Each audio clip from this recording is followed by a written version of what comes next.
All right, what's going on, everybody? Welcome to another episode of At Large Bid.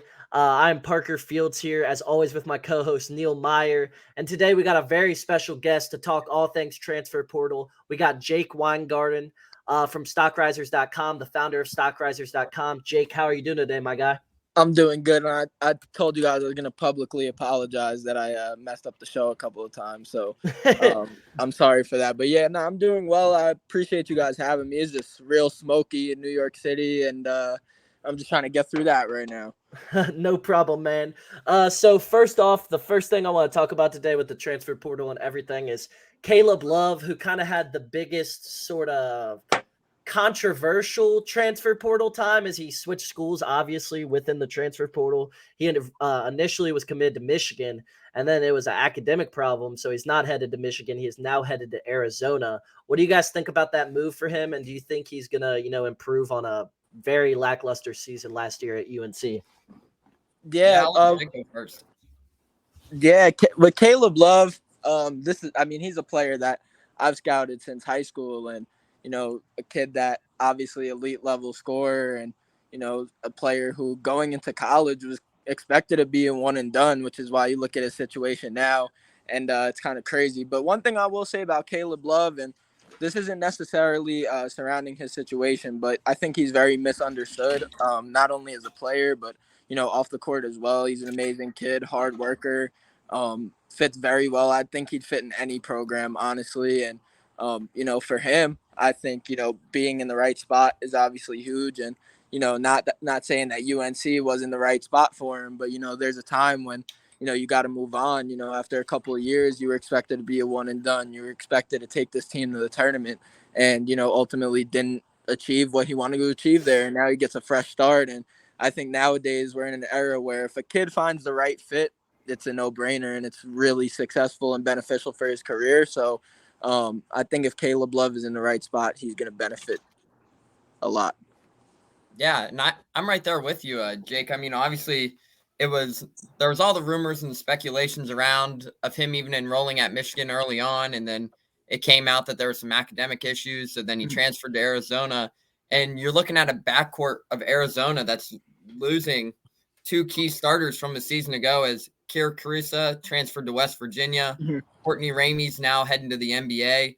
So he immediately fills the role that Arizona needs in the starting point guard. Jake mentioned he's an elite level scorer. He was one of those guys who was a top ranked prospect coming out of high school, projected to be a one and done. And we mentioned it's all about the right fit. And we've all seen that in college athletics and college basketball as of lately. And I think Arizona's that right fit for him. So I'm very excited to see what Caleb Love will bring to that Arizona team and how it all plays out here as summer practices are starting to kick off. Yeah, I'm with you guys. I definitely think Arizona's a good move for him. Obviously, a top tier program. Obviously, a good change of scenery for Caleb Love. And he's getting out of, he's lived in the Midwest his whole life. I know he's from St. Louis. Now you're headed to the West Coast. He's not going to be used to that. He's going to get a new change of scenery, and he's just not going to be, comfortable with everything he's always grown up with. So a change of scenery can always be nice. My question for you guys is, do you guys think he regrets a little bit not going to the draft last year when he probably had potential of, getting drafted and stuff? Whereas, after this season, he had no chance in hell of getting drafted. What do you think on that?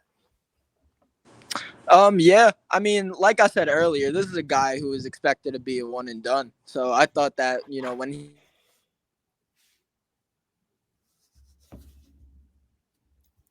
I think we lost Jake there, so I'll step back in until he gets back in. But me personally, I think he should have went last year.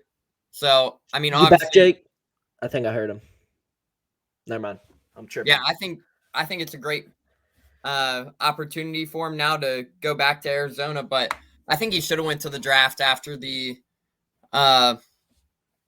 2021 season, just due to everything he was able to accomplish. He was going to see himself getting drafted, but then after the season they had this year, North Carolina opts out of the NIT, everything that happened there at UNC, obviously it just seems like it was time for a new home, time to move on. So overall, I think right now I think he should have went, but now that coming off his season he had, I mean, going to a program in Arizona where it's a great opportunity to really build that draft stock back up. So I'm personally excited to see what Caleb Love will be able to do heading into this 2024 draft. What about you, Parker? Yeah, I mean, we all know with him, the big thing is efficiency. He's been a very inefficient scorer so far in his college career. And if he can get those efficiency numbers up into the mid 40s from the field, shoot close to 40% from three, he's going to get drafted, I think, no matter what, because the kid is talented as hell. He's just got to get his efficiency numbers up, as they've just really not reflected his talent throughout his college career. He's just been an inefficient scorer. And somebody that you can't rely on to shoot in the mid to high 40% from the field throughout his career. And I expect that to change this year as a senior. I expect him to develop more as a player, but also develop more in his shot selection, develop more in his decision making. And I think overall that'll lead to better shots, which will lead to more makes from him and more efficient scoring. Yeah, it looks like Jake hopped back in. So Jake, before you got cut out there, just talking about Caleb Love there. You want to chime back in on that? I don't think it's working, Neil. I just think he's in here, but obviously he's not talking or anything. I think something's going on. We could talk a little bit about now some of the guys that entered not entered the transfer portal, and entered the NBA draft, and then didn't end up staying in the NBA draft. Thoughts on guys like Zach Edey? I think that was kind of an obvious one, but what are your thoughts on him coming back to college, and what effect is that going to have on the college basketball landscape this year? Yeah, I mean, me personally, I think we all saw it coming of Zach Edey returning to Purdue. I mean, obviously, we saw it with the draft waters. We saw him test it. He was coming off Player of the Year, Naismith Player of the Year. But overall, I mean, am I surprised he's returning to Purdue? No, not really. But I mean, it'll be interesting for Purdue to see what goes on there. I mean, they were a top contending team for most of the season last season, and then choked right there in the NCAA tournament run, which, I mean, we were talking about how big of a fraud that Purdue team was for just about the whole season, it felt like. But overall, I think it's a great addition for Purdue. But now in the landscape of college athletics, me personally, I just think Zach Edey has the opportunity to make more money returning to Purdue with the NIL than taking an NBA option, just because with the draft stock right now, I mean, you're a Kentucky fan. Oscar Tshiebwe was in the same boat, and it was all like, hey, let's test this waters, see what teams are saying, or you can come back. And with how the NIL landscape is nowadays, some players are making more at the college level than what they would be making at the pro, whether it's a late second round pick, a second round pick, or even taking a G League deal. So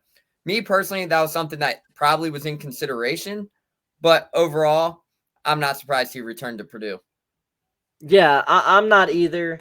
Only thing I was shocked about, I was shocked that Tshiebwe went back or didn't go back to Kentucky, honestly, but he did have a little more draft stock than Edey. Edey really didn't have any chance of getting drafted. Tshiebwe, there's like some world where he can just hustle for a team and, just be a monster on the boards. There's some world where he has a role in the NBA. I do believe that. And I just think Edey, there really isn't a world. He's too slow. He can't defend on the perimeter, if he gets switched onto a high ball screen and stuff like that. So it's just going to be a struggle for Edey overall to make a name for himself in the NBA. And like you said, I think he needs to rack up as much money as he can while he's at Purdue, because I don't think he's going to make nearly that money, once he goes pro, because I don't see him playing in the actual NBA anytime soon. Another big time guy that now is in the transfer portal, Antonio Reeves, Kentucky's leading scorer from last season, is now entering the transfer portal after he was in the NBA draft, and he can still come back to Kentucky, but honestly, I have a hard time believing he's going to come back to Kentucky. So what do you think a good fit for Antonio Reeves would be? Yeah, me personally, that's one that could go a lot of different ways. I mean, he's a guy who's going to have multiple options. The only bad part is it's sort of late into that portal option. I mean, he really tested the waters, and obviously with the NBA draft process, he was the guy who took down to the very last second to make his decision. But it was also very entertaining to see him hit the portal with the options at Kentucky. I mean, Kentucky does have the number one recruiting class, but they only have 7 or 8 guys on the roster right now. So that was what was interesting. But you're looking at those prospects, you have 4 guys within the top 10, if I remember right. And then another McDonald's All-American at like 20. Yeah, so I mean, Antonio Reeves is a guy. I mean, everyone saw what he was able to do. Now for him to take that next step to see where he ever ends up, I'm not really even sure if I could give you an idea of where he'll end up. But there's going to be a lot of suitors in the chase for Antonio Reeves, and I'm very excited to see how this one all plays out. I mean, I don't think it'll be anything like this Caleb Love situation, obviously, especially with all the academic issues that went into play. But overall, Antonio Reeves is a name that's going to draw a lot of interest within this transfer portal here in the next window. Yeah, and I've seen a lot of stuff saying a lot of Big Ten teams to be on the lookout for Antonio Reeves. They're going to be going after him hard because he is from Chicago. He's from the Midwest. Looks like the Big Ten schools are going to be very interested in Antonio Reeves. And I think there's a lot of schools in the Big Ten that could be a good fit, honestly. Ohio State, that could be a fit for him. Iowa, that could be a fit for him. A lot of schools like that, they could be good fits for Antonio Reeves. Obviously, Illinois, he's from there. But I think whoever gets him, it's going to be a steal. And, he could always come back to Kentucky because I still think he would have a pretty big role on this Kentucky team, definitely, and be a veteran leader for those young guys and still probably start on the team. So I definitely think going back to Kentucky can still be a real option. But it's going to be interesting to see what Kentucky even does because, like you said, they only have, I believe, 8 guys on roster currently without Reeves, or 7 guys maybe. And it's really going to be interesting to see what they do. Or they have 8. They have 8. I know they have 8. But Aaron Bradshaw reports came out that he's injured, so we'll see. Yeah, but I mean, for also too players who saw that Aaron Bradshaw is on campus, so that's a big step for Kentucky there. That Aaron Bradshaw is there, despite all the USC rumors that came out. Aaron Bradshaw did report to Kentucky, so that's good news for Kentucky fans. And Parker over here, who's a big Kentucky fan. But another guy we can talk about, we briefly mentioned him, is Oscar Tshiebwe. Now, Parker, was that really something that surprised you to see him stay in the NBA draft? A little bit. Like in the back of my mind, I kind of always thought he was going to go back to Kentucky. But I mean, good for him. I think there's a good. I mean, he's going to be on a preseason roster. He's going to be on a summer league roster. So we'll see what happens from there. But I mean, he's definitely. It does shock me because he has one more year of eligibility left, and the guy was making more money than anybody else, like by far in NIL. Like he was dominating the NIL scene. Reported like he was making like 6-7 million a year at Kentucky, which is insane. So that shocked me that he didn't take advantage of one more year of that insane money. Yeah, no, absolutely. Because NIL was definitely a big factor in why he decided to stay the first time around. But as you mentioned, Tshiebwe, now whether or not we see him go in the late second round, get drafted at all, he'll find his way onto a roster just due to his physicality and his size, his ability to crash the boards. I mean, I think he's put up in the draft combine, he put up like 12 and 14 one game and like 15 and 17. So, I mean, we all know what he's capable of doing. But me, I was kind of not really surprised, but I was also a little bit surprised for him to stay in the draft as well. Like I was on the fence a little bit just because of the NIL opportunities he had at Kentucky. So the NIL opportunities were huge for him at Kentucky. We mentioned he was making significant money, and that's substantially more than what most rookies are getting within the NBA. So it's huge, but he's ready to take that next step. So, I mean, it'll be interesting to see how this all plays out for a guy like Oscar Tshiebwe. Yeah, it's even close to like what first pick money is. It's not that far off that. Those guys are making 10-11 mil a year. Tshiebwe was making reportedly 7 million at Kentucky, which is absolutely just mind-boggling that you can make that much money in college now. Another guy we wanted to talk about, getting back to people in the transfer portal currently, is North Dakota State forward Grant Nelson. Where do you think he's going to end up at? Yeah, if I remember right, it's down between Alabama and Arkansas, right? Yeah, because I think they reported that Baylor's not really in the running anymore. I think Tennessee was one of them, but maybe Tennessee's out too now.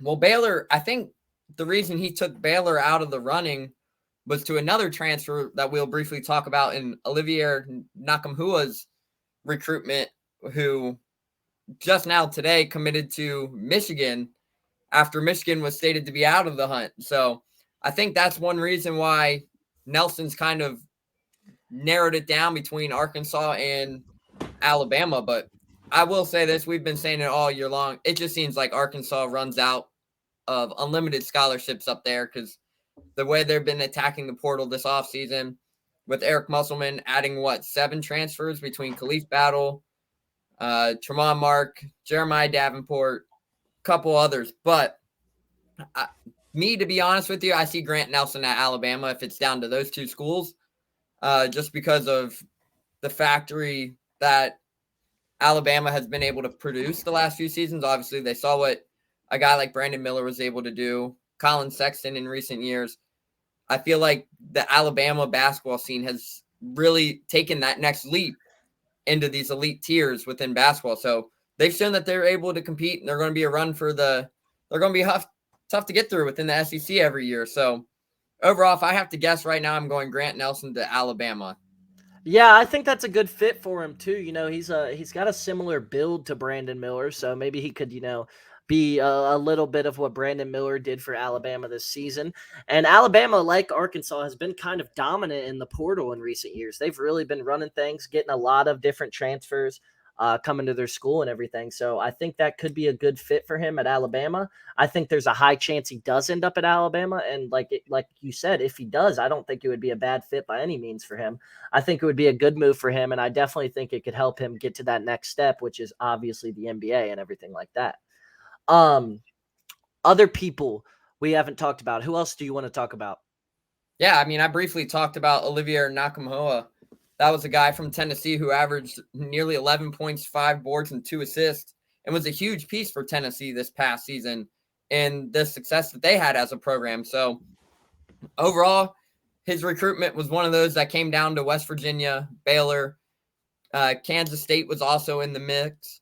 But then all of a sudden, it was one of those weird recruitment processes where you were seeing reports of Michigan's out of it, Michigan's out of the running, and then earlier today, it's announced, hey, Juwan Howard lands Olivier Nkamhoua. So it's a great pickup for Michigan. I'll say that. They get a big forward that they were looking to add who has experience at the highest levels there within the SEC. But that was another exciting recruitment process just because no one knew where he was going. I mean, you heard the couple schools there. West Virginia was one of them. And then you also West Virginia's in the running for any just like mid-tier to a little bit high-tier transfer, I swear. West Virginia goes after everybody in the transfer portal as well. And then you also have Baylor in there, and then you have Kansas State after what they were able to accomplish this year. So, I mean, overall, he had a lot of interest, but he decides to go to Michigan. So I'm very curious to see how that will plan out.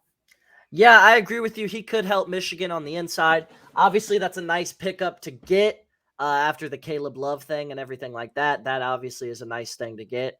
And yeah, other news that I wanted to discuss real quick. We never talked about because we haven't had a podcast on here in a little bit outside of a couple different topics, not talking about the transfer portal as much. I don't think we ever talked about Max Abmas headed to Texas. That obviously was a huge pickup for Texas basketball. Obviously one of the premier point guard transfers, obviously has already had a historic college career.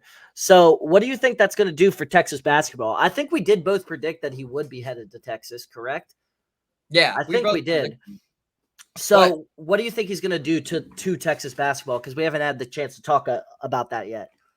Yeah, so it's actually a great topic of discussion because now that the draft window is closed, Texas also saw Dillon Mitchell test the draft waters and has now elected to return to Texas. So, I mean, you pair Dillon Mitchell up with a guy like Max Abmas, it's going to be fun to watch. And we know how great of a player Max Abmas is. But overall, it's going to be huge down there in Texas. I mean, obviously the Big 12 is predominantly the basketball powerhouse within college basketball.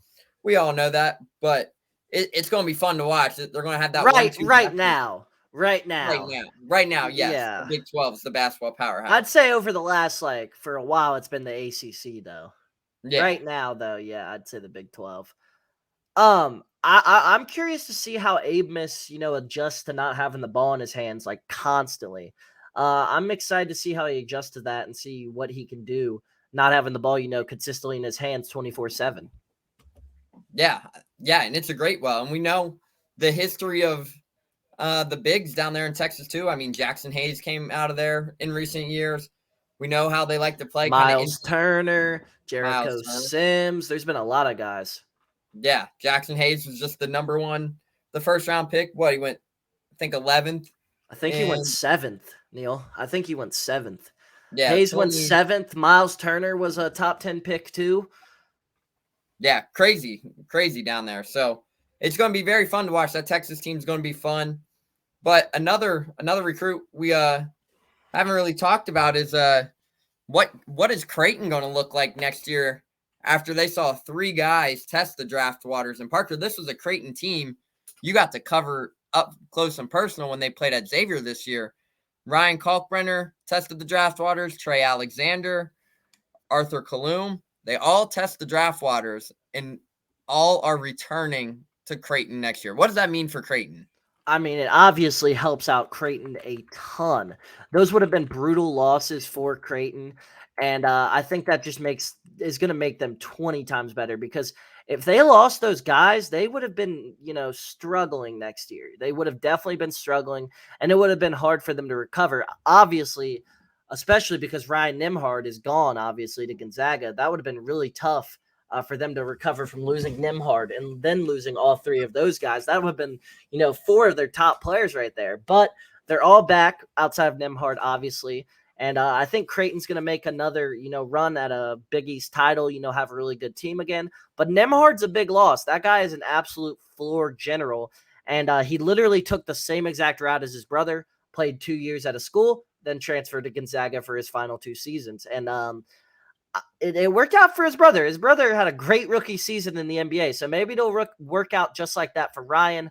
But overall, I don't know if trying to see how I should say this. I don't know if I think Creighton is still going to be, like a threat, to make as deep a run as they did this year without Ryan Nimhard. I don't know if I can say that. I think they're definitely not going to be as good this year is what I'm going to say. Regular season, though, they could be, better. But I'm just saying I don't see them making another super, super deep run into the postseason again. Yeah, no, and I'm right there with you because anytime you lose a floor general like Nimhard, it's not easy shoes to fill. So overall, I mean, I think we saw the success as you mentioned with his brother going to Gonzaga. I mean, I'm very curious to see what he will do at Gonzaga, but for Creighton's sake, I mean, Trey Alexander returning, Ryan Kalkbrenner is a massive big, was one of the arguably the top big within the Big East. Obviously, Xavier had Jack Nunge, Zach Freeman before they got hurt, but overall, Ryan Kalkbrenner coming back for that extra year is huge for Creighton. And then they are able to retain a guy like Trey Alexander, who some experts saw as one of those guys who could be a late round second draft pick, not knowing what was going to happen at the combine or whatnot, or how he tested. Was a guy that decided to come back for his extra year. He'll probably be the guy who take on most of that scoring role there on the wing for Creighton. But overall, I mean, I think this Creighton team will still be good. I mean, it's obviously down to you can never count Creighton out when it comes to tournaments or the Big East because they're going to be up there in the top 4 within the Big East. But they're not going to win the Big East, especially after losing a guy like Ryan Nimhard. So I still expect them to finish the top half of the Big East, especially with the guys that are returning. I mean, anytime you can get 3 veterans to return, that's huge. But as we talk about, losing Nemhard's huge. Yeah, for sure. I agree with a lot of what you said just now. I think you made some really good points. Is there anybody else you want to cover before we get out of here today? Yeah, we could also talk about some other guys returning. Kevin McCullough is returning to Kansas for his last year of eligibility after starting at, Texas Tech, I believe. I think so. I'm about to just double check I believe on it was that. Texas Tech, if I remember right. Let me just double check on that real quick. Kevin McCullough Jr. He started at Texas Tech. Yeah, I thought so, but I wanted to make sure. So yeah, I mean it's huge for Kansas to retain Kevin McCullough for an extra season, especially with the recruiting class they got bringing in. They saw Grady Dick go to the NBA. They saw Jalen Wilson go to the NBA. And I mean, Jalen Wilson's going to be first round maybe a first round draft pick. Grady Dick's going to be a first round draft pick for sure. So overall, I mean, retaining a guy with such veteran experience, I mean, me personally, I thought he struggled a little bit on the offensive end throughout this season. I thought he was a great defender, great on-ball defender. But overall, anytime you can get a veteran point guard back, it's huge, especially with that extra year. He has that COVID year. And then on top of retaining guards, we see how important the guard play is when it comes down to March Madness. Yeah, I agree with you, Neil. I think that definitely is a key. And I think Kevin McCord Jr. could be a key to Kansas making another run at a title. He's a really good player. He's a really good rebounder, 7 rebounds per game last year from the guard position. That's huge. And he's just a really physical, defensive-minded guard that does a little bit of everything on the floor. 2 steals a game last year, 7 rebounds, like I said, 11 points. He does a little bit of everything on the floor. Really, a really good player offensively and defensively, but defensively is definitely where he makes his, bread and butter. That's where he's his best at. And I think that's definitely a really good pickup for them. Yeah, absolutely. It's a Get huge him, pick. not pickup, but to get him back. But we talked about a lot today. That was our episode of At Large Bid. I hope you guys did enjoy this. We talked all things transfer portal. Caught you guys up on everything in the transfer portal. Sorry, I can't speak today. Be on the lookout next week and the upcoming weeks. Me and Neil, we don't really have much to talk about with live stuff going on, so I haven't talked to Neil about this, but I've definitely wanted to, get into some more creative topics, maybe some all-time team drafts, stuff like that. Some more creative topics to talk about on the pod. So let us know in the comments down below if you have any ideas for that, because me and Neil definitely want to do like some more creative topics with everything, coming out in the transfer portal. Everybody's going everywhere. There's not as much stuff to talk about. Obviously, there's no college basketball live right now. So let us know down below more ideas you guys have. And without further ado, see you guys all in the next one. See you guys.